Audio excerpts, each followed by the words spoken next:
Patidar industries private limited Babra जिला अमरेली गुजरात के managing director Jitubhai Patidar से commoditiescontrol.com ने यार्न बाजार की स्थिति पर बातचीत की। जीतूभाई, जो मौजूदा वर्ष जो चल रहा है वो कॉटन यार्न इंडस्ट्री के लिए किस तरह का है? सर, अभी तक तो अप्रैल तक तो सब इंडस्ट्रीज में टेक्सटाइल यार्न के लिए सब ठीक ठाक ही था। सब सेल, लोकल, एक्सपोर्ट सब ठीक ही था। अप्रैल से थोड़ा अभी तक जो है वो एक्सपोर्ट कम है, सब मिलने लोकली फ्लो है, लोकली सेल है।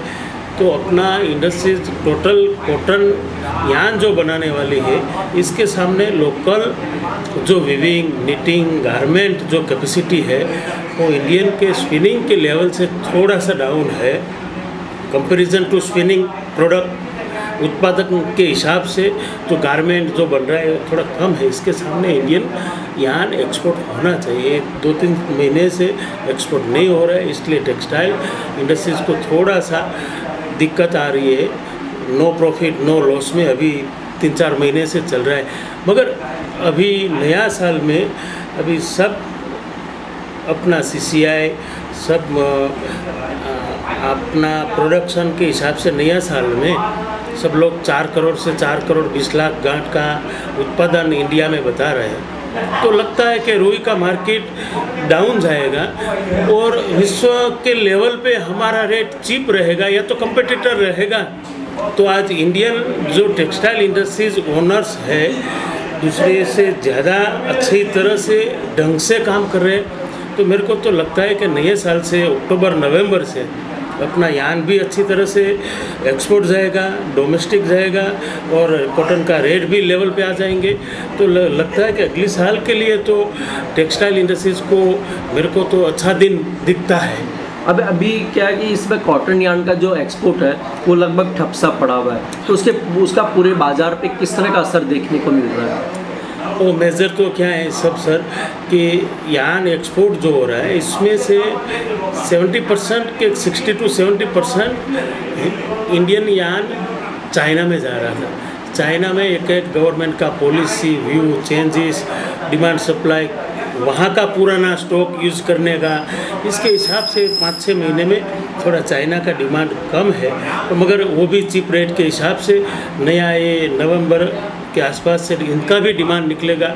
अदर कंट्री का भी ऑलरेडी है, मगर थोड़ा सा दूसरी के कंपैरिजन में अभी रेट नहीं जम रहा है। मगर अभी लगता है कि कॉटन का मार्केट डाउन होने से रेट कंपैरेटिव हो जाएंगे। तो चीन की मांग जो ठंडी पड़ी है उससे कॉटन यार्न की इन्वेंट्री कितने दिन की इस समय चल रही है? नहीं, अभी तो समझो कि कॉटन यार्न जो चाइना ने नया पॉलिसी भी कॉटन परचेज का आ गया है, वहाँ का फार्मर का जो रेट है कितना परसेंटेज यूज़ करने का कितना, अभी तो लगता है कि अगली बार भी 60 लाख करीबन गांठ का इनका जो दिया है। तो अगले साल भी एक्सपोर्ट भी जाएंगे, यार्न भी एक्सपोर्ट में जाएंगे। तो लगता है कि अभी मेरे हिसाब से कोई दिक्कत नहीं है कि चाइना में भी हम कंपटीटर से दूसरी कंट्री के हिसाब से चाइना में भी यार्न दे सकते हैं सामने बायर को भी। सब पूरा अभी तो लगता है कि टेक्सटाइल इंडस्ट्रीज नए साल में तो अच्छा दिन ही होंगे। अच्छा, इस समय क्रूड के दाम नीचे आ रहे हैं, तो पॉलिस्टर यार्न से कॉटन यार्न इंडस्ट्री को किस तरह की चुनौती का सामना करने को मिलेगा?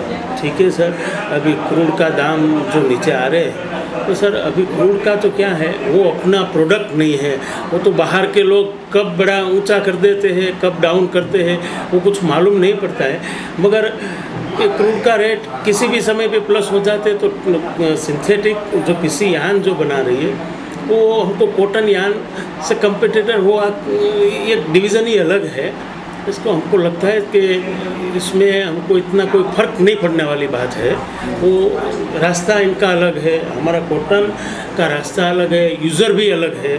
इसके लिए तो हमको लगता है कि ऐसा कोई दिक्कत आने की बात नहीं है। तो भी क्रूड का दाम भी किसी समय बढ़ जाते हैं, किसी समय डाउन हो जाते हैं, वो भी मालूम नहीं पड़ता है। इसलिए हमको इसमें तो कोई टेक्सटाइल इंडस्ट्रीज कॉटन को इफेक्ट नहीं आएगी सर। अच्छा, और डॉलर रुपए का जो लेवल है वो नियर टर्म में किस तरह का देखने को मिल सकता है? सर अभी तो लगता है कि अभी करंट में 60-61 के आसपास डॉलर प्लस माइनस में चल रहा है। अभी तो एक 3-4 महीने में, अगले में हमारे पास जो आइडिया है इनका, मैं आइडिया मेरा व्यू बता रहा हूँ, तो 58 से 62 करीबन, नीचे में 58 तक जा सकते हैं, हायर में 62 जा सकते हैं। हमको ऐसा लगता है कि करीबन लेवल बढ़े रहेगा सर। जीतू भाई, आपने commoditiescontrol.com से बात की, इसके लिए धन्यवाद। Okay sir, thank you.